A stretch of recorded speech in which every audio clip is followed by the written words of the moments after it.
Welcome. I'm Chelsea Schwartz. I'm Sarah Carey. And this is Streaming Wars, the show that helps you wade through the endless sea of streaming content. We're back with another episode to go over all the fun things that happened in June. Last month, Disney Plus won. They won the month before that as well. And honestly, looking ahead, I feel like they might win again this month, purely because I know we're about to talk about Loki. But what do you think? I don't necessarily disagree with you. Nice. What service, before we get into the hot and heavy of this month, did you spend the most time on? Well, if anyone's jumped in and knows, I'm usually on Hulu because that's where all my shows are. Like, Love Victor came out. But this month, I actually spent a ton of time on HBO Max. I was watching the shows that you suggested, like Hacks is amazing. I started watching Made for Love. There's a new show called Starstruck. I was just like living my best life on there since all of my shows are on hiatus. So I'm going to give HBO Max 10 points to start off for entertaining me. I know, for keeping me entertained when all my shows are no longer on the air. That's hard. All right. Well, starting out strong. I like that. Honestly, I usually spend a lot of time on HBO Max. I'm usually the one that's like, dude, Big Bang Theory, The Nanny, Friends, like just all the movie content. But this month, I don't know if I touched any service except Disney Plus. I have just been rewatching Loki over and over and over. Like it's unhealthy, but I love it. And you know what? I'm not going to go fully all out like the 10 for you, but I'm going to give 5 points to Disney Plus for just it finally bringing me back to the service, Yeah. You know what is missing from our list this month though? There's no Amazon and there's no Peacock. Yep. Nothing. They haven't really dropped anything new at all. Yeah, it's been kind of quiet. I mean, Flax season 2 did come out. It's just as juicy as before. The Tomorrow War, which is a new Chris Pratt film, releases in like a week on Amazon. And then Peacock's got the Olympics coming up. But like, other than that, yeah. Yeah, it's a lot of your reruns and things of random shows they've picked up. And I'm like, I don't want to watch any of these. Yeah, exactly. Well, let's get into it. We're going to start off strong. Let's talk about Loki. What do you think? Oh my God, I'm loving it. Like, if anyone doesn't like Loki, I don't know what weird, like, other dimension you live in. He's always been one of my favorite characters. I love that Tom Hiddleston is still so excited and loving playing this character because it absolutely shows through. I'm loving the storyline they're going through. I'm also like living a lot on TikTok, watching a lot of the theories and like on YouTube and the theories, and because it's not a world that I'm super familiar with. I am a Marvel person, but like the Thor world is not my world. Mm-hmm. Which is funny because like the Norse mythology and that is my world, but and the Marvel comics, I was like, and I'm still doing the same thing with the theories and the TikToks and the whatever. Mm-hmm. I have to say I'm living my best WandaVision life right now. We went back to the glory days of WandaVision theories, and it feels like we've amped it up now. Yeah. Like it's wonderful. I love it. Like, I know Winter Soldier, Falcon and the Winter Soldier, I thought was entertaining. It felt like a 6-hour long movie. There wasn't a lot of like, I did not love it as much as a lot of other people. It wasn't a lot of intrigue. It was just like, that happened. Yes, okay. Exactly. That's how I feel. But with Loki, I'm like, who is Sylvie? Is she the Enchantress? Is she like a Lady Loki? Like what other Lokis are we going to get? What other characters are going to, like, other variants are we going to see? Who is Owen Wilson? Yeah, exactly. It's really amazing. I think the Loki series is the strongest Marvel series that has dropped yet. It definitely like came out of the gate strong, and it's still picking up momentum. If people haven't watched it and you haven't really watched much in Marvel, you don't really need to. Like, it's one of those series where you don't really need to know anything. It's very self-contained, but also can completely tie into everything at the same time. Mm-hmm. Like, the writing is really smart. You can tell that a woman is directing this as well. There's just some great little touches for that. I love that we've finally actually confirmed verbally that Loki is bisexual. It really matches the Norse mythology. It's fantastic. I'm here for all of that. Mm-hmm. And also, there's still the question, like from episode 1, I've been on the train of, oh my God, if this is Lady Loki, which I don't think it is, but if it is, does that mean that season 2 of Loki isn't Tom Hiddleston, that we're switching to this female version the way that we're about to get Lady Thor? But then now there's theories going around that like maybe it's both of them and they work hand in hand, and maybe Loki brings her back to his main timeline, and who knows? And like, there's so many places it can go. It's wonderful. 10 points. 10 points. I also, girl, I'm going to jump on your 10 points as well, out of my own. And I just want to say this little nugget, because I remember when it's either Endgame or the one right before it, it's the whole Thanos storyline movies came out. One of the things was like, where'd Loki go? He grabs a Tesseract and just disappears. They never explained that. And that was one of like the Marvel complaints. They knew what they were doing. Marvel always knows what they're doing, and they were doing a Loki show. So fanboys, stop being angry about everything. They have answers for us, and all those other coming. It's all coming. It's called patience. We all just need a little patience, and also 10 points to Kevin Feige because you're just a genius. Boom. Yeah. I mean, we could probably talk about Loki for about 6 hours straight, but maybe we should jump into another topic. Okay, fine. I guess, but if the Time Variance Authority doesn't arrest us for doing the wrong thing, I don't know. All right, let's get into Physical on Apple TV Plus. Did you get a chance to watch this? This is the one thing on our list that I did not have a chance, and I really want to see it. So please, it's on my list. I'm going to watch it. Continue to convince me. All right. I don't know if I'm going to do a good job of that. Okay. So this series is definitely intriguing. The cinematography and the music alone is worth 4 points, and I will give it 4 points to Apple TV for that.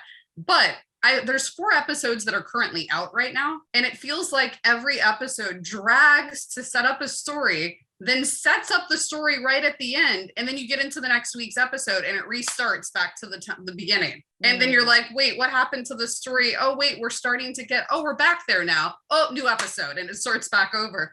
And I'm like, it feels like repetitive boringness basically is what's happening. Like, it's not keeping me, like, I had to push myself to watch this Friday's episode, which I think is really unfortunate. So I'm actually, even though I gave it that 4 points, I'm going to take the 4 points away. So, okay. Is it kind of like True Blood? Because this was my issue with this season 1 of True Blood, was that like every episode, barely any story happens, and then a huge cliffhanger, and then the cliffhanger meant nothing, and then a tiny bit of story happens, and then a huge cliffhanger. Is it like that? I mean, it's not really cliffhangers. It's literally just, oh, we're finally starting to see her get into this jazzercise aerobics thing, which we know it's building to. And then it just starts back over, and there's no touch of it for a while. And it starts like an entirely different story, but yet it's kind of related, and then builds back up to what you're waiting for. And then just, I don't know. I feel like they literally could have taken episode 4 and made it episode 1 and just deleted the first 3. It would have been the same result almost. Fair enough. Like, okay. And I feel that way about every episode so far. So I don't know. That's where I'm at. Fair enough. Which it's shocking to me, because Apple TV Plus is known for quality over quantity for their content. Absolutely. And it's definitely well made. It's well produced, well acted, all of those things, but just not quite there in the pacing, I think. Okay, that's fair. All right. Well, get around to it. Let's get into some animation stuff. Yeah. Wish Dragon came out on Netflix this month. This is a Sony animated picture. Sony killing it, I feel like, lately with the animations, like it's Into the Spider-Verse, etc. But I loved Wish Dragon. Like, really, really loved it. Like, it's rare that I like an animation as much as I like Disney animation, and this was everything. That's so interesting, because I'm on the opposite end of that spectrum. I really didn't like it. I thought it was kind of slow. I thought that, like, not every story has to be super original, but at least have your own, like, points and jokes. You know, I was like, it to me, I'm going to jump on the side of everyone who says it's a ripoff of Aladdin, because to me, all the points in the show and the movie and the beats that happened were very Aladdin. There are some Aladdin beats, I will give you that, but that's also an entirely different story of him with a best friend, and he actually has a family where Aladdin didn't, and it's set in a modern day story with a different type of community altogether and different cultural references. And like, yes, it can have highlights and touches from Aladdin, but also it maintains a lot of Asian culture too, which is not represented enough. And I really appreciated it for that. It's it basically, for those that don't know, it's a story of Den, a young boy who comes in possession of a teapot, and the teapot possesses a wish granting dragon. I was trying to come up with a term that wasn't just wish dragon, which is the title of the movie. Wish granting dragon. I was like, and then his entire goal is that it's not that he even wants love, because, you know, genies can't grant love, and apparently neither can the dragon. But he just wants to see his best friend again.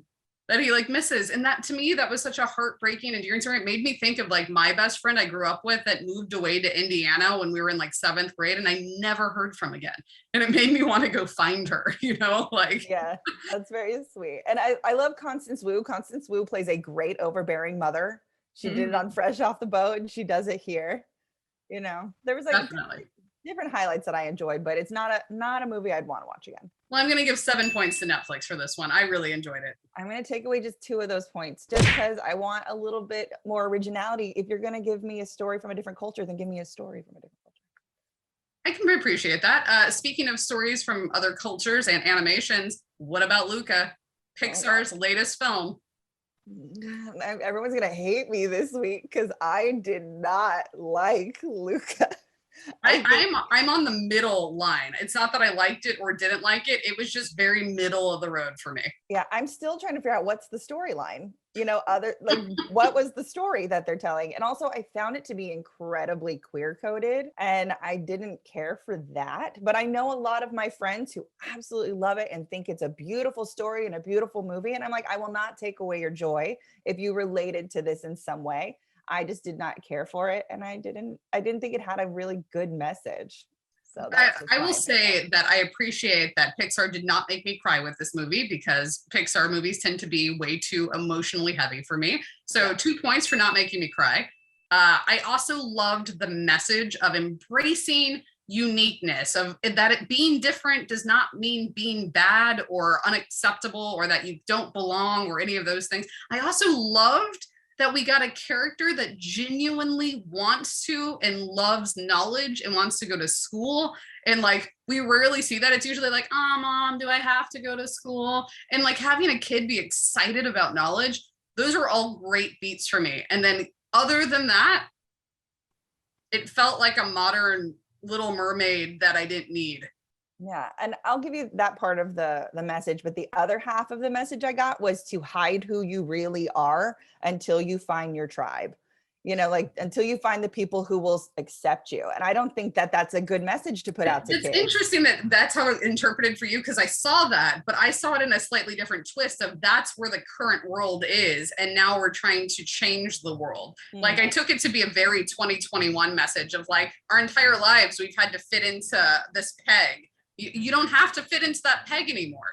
Like, you know, it was interesting. It also just really dragged. I don't know about you, but like the entire middle of the movie, I was like, is this over yet? Girl, 10 minutes in, I was ready for it to be over. I was like, are we going to progress? What is happening? Give me a storyline of some sort. Yeah. So yeah, I'm just overall 4 points for Luca. Like it was fine. It's not that I didn't like it. It was just middle of the road. I'm just happy that Pixar didn't also make me cry. And for that, and honestly, the colors in the film were very beautiful. Oh, beautiful. I'm taking away 5 points just because it had no storyline. I personally didn't like the message. I hear what you felt with the message. It's interesting that we took different ones. And I really think it would have been better as a short. I completely agree. It absolutely should have been a short, but I think Pixar in general should stick to shorts. Like they are great with the shorts and like, to me, almost everything is middle of the road. And when it comes to their animations, I love Ratatouille. I'll give you that. Yeah. And Onward was great. I loved Onward. Oh, okay. Yeah. I very few Pixar movies. Coco, Onward, Monsters, Inc. There it is. And Ratatouille. I do like Ratatouille. All right. Well, now here's a show I know you're really excited about. Starstruck on HBO Max. Take it away. Okay, so Starstruck is, as you said earlier, was a BBC show that was bought by HBO Max and brought over here. It is a young girl who is a hot mess who accidentally sleeps with like a B-list, I won't even say accidentally, has a drunken night sleeping with like a B-list actor. And it's just kind of their weird, tumultuous love story, along with her trying to grow up and figure out who she is and who she needs to be. It's 6 episodes. It's 30 minutes or less.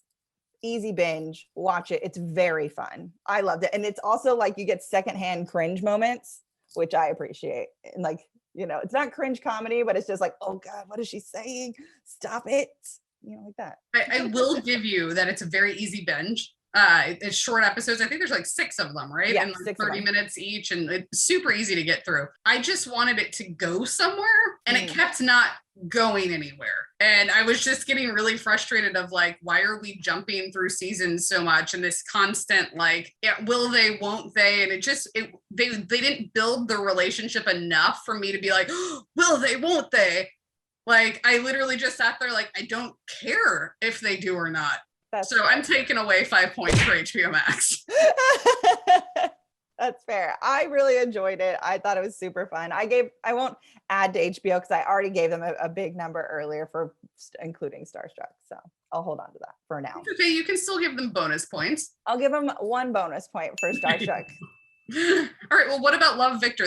I actually didn't get around to this on Hulu, so I'm dying to hear your thoughts. Oh my gosh, this season was so good. So the season 2 picks up right where Love, Victor season 1 ends, right after he tells his parents that he's gay. And it goes on this every character has a really good journey. Like, we sit with everyone. The parents go on a very separate journey. Victor's mom goes the religious route where she can't quite accept who her son is, but she loves him.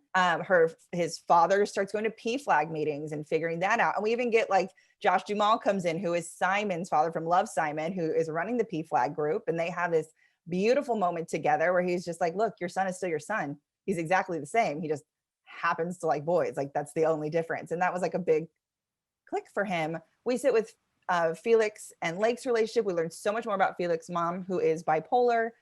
And even Victor is still learning and still very new to being gay, and Benji's patience, as well as continuing the story of like young kids needing to learn that communication is key when it comes to relationships, which even as adults we have issues with. The communication is key in all kinds of relationships, friendships, whatever, just communication in general, people.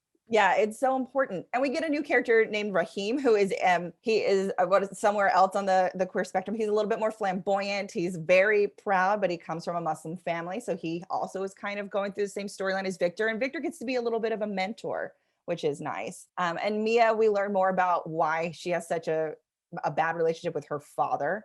And that kind of continues on. So I really like that this season really hits on everyone and the storyline progresses. And of course, leaves it with a huge cliffhanger like season 1. I don't want to get too spoilery in it because like I think everyone should watch it and then like come join our fun reviews. So awesome. Yeah. Were there points in there? Did I miss points? Oh, sorry. I haven't done points. I was just so excited about the show. Love, Victor did such an amazing job. 10 episodes, 10 points to Hulu for killing it with a second season. It was not a second season slump at all, which happens a lot in shows because they're like, oh, where do we go? They didn't do that. They absolutely just kept the momentum going. I thought it was a fantastic season. There's even like an OMG moment. I'm going to just talk about this. Victor and Benji have sex in Victor's home, and his mother walks in on him. And it is in a very compromising position that I think is very risque for Hulu and very risque for Disney. And I was like, oh, well, now you've got me entirely intrigued. I'm just going to give another 2 points just for that intrigue right there. Yeah. So we're going to talk about anything. We're going to talk about that. Nice. Here's a show that I'm dying to talk about, and I feel like no one's watching, and I hope they all watch, but The Mysterious Benedict Society on Disney Plus. 2 episodes have dropped for the premiere, and then it'll be weekly episodes on Fridays after that. I think this show, this is how I don't know if you feel this way, but my vibe is sort of like Sherlock meets The Kingsman. I get vibes of both of those, but in this like children's story. And it's not a children's story. Like, everyone can enjoy it. This is not meant for like kids. It's more like young adult, if anything. But I love it. I don't know. I can't even express why, but I'm completely sold. I even loved the use of Living Thing from Electric Light Orchestra in like the first episode. Really good music cues. And Tony Hale and Ryan Hurst are an absolute delight in this. I'm giving 10 points to Disney Plus for this series. Yeah, Tony Hale's amazing. Ryan Hurst, I've loved him since Remember the Titans. I love him as Opie and Sons of Anarchy. Like, I just want to be like, you're really alive. That death destroyed me. Anyway. Beside the point, Mysterious Benedict, I was a huge fan of like the Lemony Snicket series growing up, and it has a similar vibe, but it's not the same. And I think people need to know that, because I think you could easily watch the trailer and think it's like a knockoff or a ripoff, and it's absolutely not. It is very much its own story and its own thing. And I think you comparing it to those 2 things is absolutely correct. And I would say like I've only seen the first episode so far, and I am wildly intrigued. I don't love it quite as much as you do, but I do think it's fun, and I will continue watching it, which I can't say about everything that I have started watching on Disney Plus. So I will give it 3 points. Oh, that's exciting. Yeah, I will say that I know my excitement for it is probably not going to match most people that watch the show. And I do feel like the pacing is not quite there as the series goes on. I was like, but it's not enough to turn me away. Like it picks up as soon as you feel it lag, it picks back up and it pulls you back in. And that I can appreciate. So I'm really excited for the series. I'm excited to see Disney Plus do more things like this. You know, like this, it almost feels a little bit like what was it? A Secret Society of Second Born Royals. Like, which is a movie I loved and no one watched. And no one watched. Everyone's already forgotten about it. We're here to remind you to go watch this on Disney Plus. Yeah. So there we go. And then we've got one final big review before we get into some quick beats. In the Heights. This is the big sensational musical everyone's talking about since Hamilton, because it is Lin-Manuel Miranda and it's his original like musical more than anything. And now it's a movie which you can see in theaters or on HBO Max, which I've now seen twice in theaters. I saw it again last night because I took friends to see it. I personally think they released. I know everyone wanted Hamilton out last year and early and whatnot.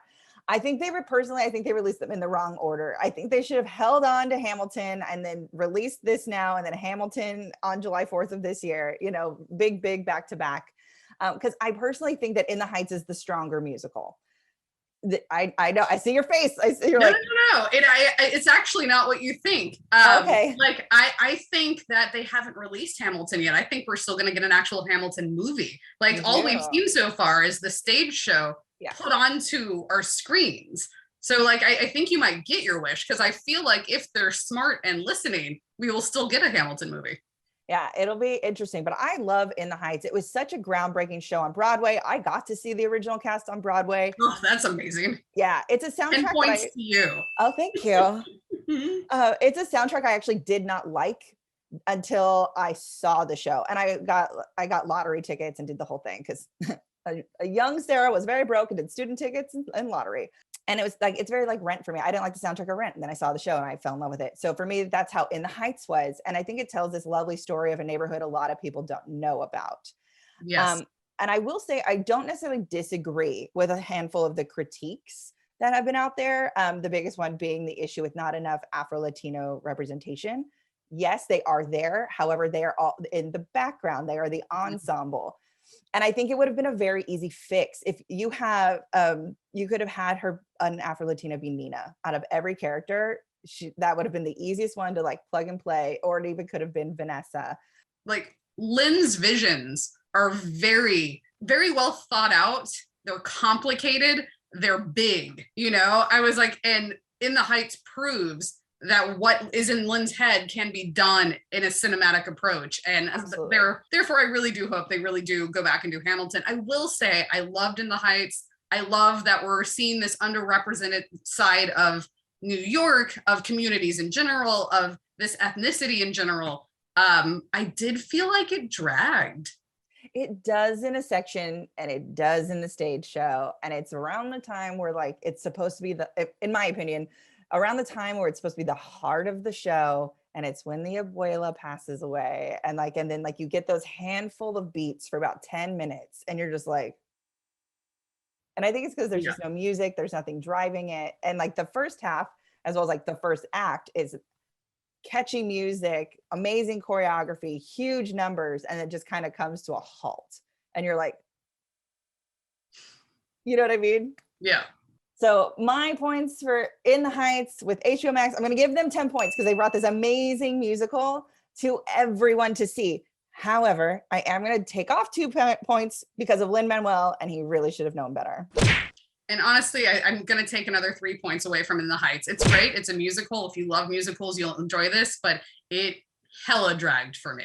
All right, let's get into some quick beats, and then we'll look ahead into July before we figure out who's the winner for June is. So first of all, we didn't really talk about it. I didn't realize that it dropped, so I haven't even seen it yet, but the iCarly reboot is now on Paramount Plus, and it's weekly episodes. So if you love the original iCarly and you want to dig into it back with that original cast, it's here for you. Also, if you're looking for something a little different, Penguin Town. This is more for you documentary lovers. Personally, I just love penguins. If you need a pick-me-up at the end of the day, this is a really cute series about a South African town where penguins basically live amongst the people. And it's really fun and adorable. And that's available now on Netflix, narrated by Patton Oswalt. I'm just going to give 5 points to penguins. So I guess to Netflix for giving me penguins, they can have 5 points. But speaking of animals, it is summertime, which means shark content, shark extravaganza. All the shark things are coming. Was that your shark? That's my shark fin. But especially Shark Fest 2021. Yes. So I just wanted to say a Shark Fest, which is not Shark Week, not to be confused because Shark Week is also coming. National Geographic's Shark Fest 2021 starts July 5th on National Geographic and a plethora of other networks. It's actually spanning 6 weeks over 4 channels and Disney Plus, meaning that the majority of the content will also, after airing on Nat Geo or Disney XD, etc., will be available on Disney Plus, including the Chris Hemsworth series. They sent me a towel. This towel is amazing. I have to show you this. Oh my gosh. It's a towel of Chris Hemsworth. Oh, stop. It's amazing. So Shark Beach with Chris Hemsworth starts on July 5th on Nat Geo, but then will be on Disney Plus on July 9th. And thank you, Nat Geo, for sending me a bunch of beach goodies to enjoy Shark Fest. So yeah, 6 weeks of shark content is coming, y'all. And also... I just want to ask you, is it just docu stuff or is it all shark movies and everything? There isn't movies like Sharknado, like it's not that kind of stuff, but I was like, but there is plenty of like really interesting takes on new entertaining shark documentaries, docu-series, and educational moments. Like the Shark Beach series, you're going to see a lot of Chris Hemsworth surfing and talking to shark experts and looking for sharks and just being Chris Hemsworth. And that's amazing in itself. Love it. 10 points to Chris Hemsworth. We are in a Loki mood. Might as well give love to his brother Thor. You know what? Thor needs just a little touch. Yep. So, all right, let's look ahead in July. July is action-packed. Here are some of the shows that Sarah and I think that you should be looking forward to in July. First up, we've got Monsters at Work coming to Disney Plus on July 7th. That is a special Wednesday date because, like Loki, Disney shows are now moving to sometimes Wednesdays as well as Fridays, which I appreciate because it was starting to get overwhelming on Fridays. Yeah, I have a lot to watch. If you didn't notice, we watch a lot. Yeah, a lot. Then Gossip Girl, the reboot for Gossip Girl, the new one. Yes, HBO Max starting July 8th. So that's Thursday. So you got Wednesday, you got Monsters at Work. Thursday, you got Gossip Girl. And then that Friday, all of the new content, there'll be new Mysterious Benedict Society. It's a really big week. Basically, July 4th week, you got Shark Fest, you got everything. So you shouldn't have any excuses for not watching shit that week, basically. Moving on. The following week, we've got McCartney 321 on Hulu. This is a new documentary on Hulu about Paul McCartney, where he sits down with producer Rick Rubin. They get a whole new insight into McCartney. It's really wonderful. I've already seen it. I highly recommend. Schmigadoon on Apple TV Plus. This, if you remember back at the beginning of January, we talked about what we're looking forward to most in 2021. This was on my list. It's finally coming July 16th on Apple TV Plus. Can I add one more to Apple TV? I can't believe we forgot this one. The new season of Ted Lasso comes in July. Yes, that is also coming in July. Yes. So Schmigadoon is also a musical. For those that are musical fans, it's a half-hour comedy. Definitely recommend. Behind the Attraction, a new docu-series for Disney Plus where the Imagineers take you behind the attractions that you know and love at the various Disney parks. That starts streaming on July 21st.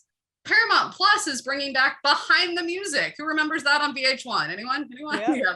I love that show. So did I. I'm stoked. July 29th, we get more Behind the Music. And then also Netflix is bringing back a whole bunch of shows that we love in July with new seasons. We've got Virgin River, Never Have I Ever, and Atypical.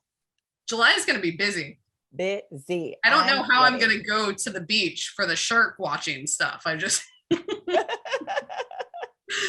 Also, right. The comfort of our home, we'll just stream one of those like fancy windows and we'll be like, you're at the beach. Exactly. All right, it's time to announce this week's winner. Oh, who Drum roll, please. And the winner is just as we predicted, Disney Plus, 3 months in a row. But I mean, could you compete with Loki? No. I mean, it just goes to show you it's quality over quantity. I may have spent most of my time on another streaming service, but Disney Plus's content wins. Absolutely. Thank you guys so much for watching this month's Streaming Wars. We will be back next month to take you through all of the stuff in July, including a lot of what we just looked ahead towards. And if you don't already like, follow, subscribe, all of the things that you need to do for that hashtag show, click that button, this button, the button over here, do it all. We'll see you guys in a month.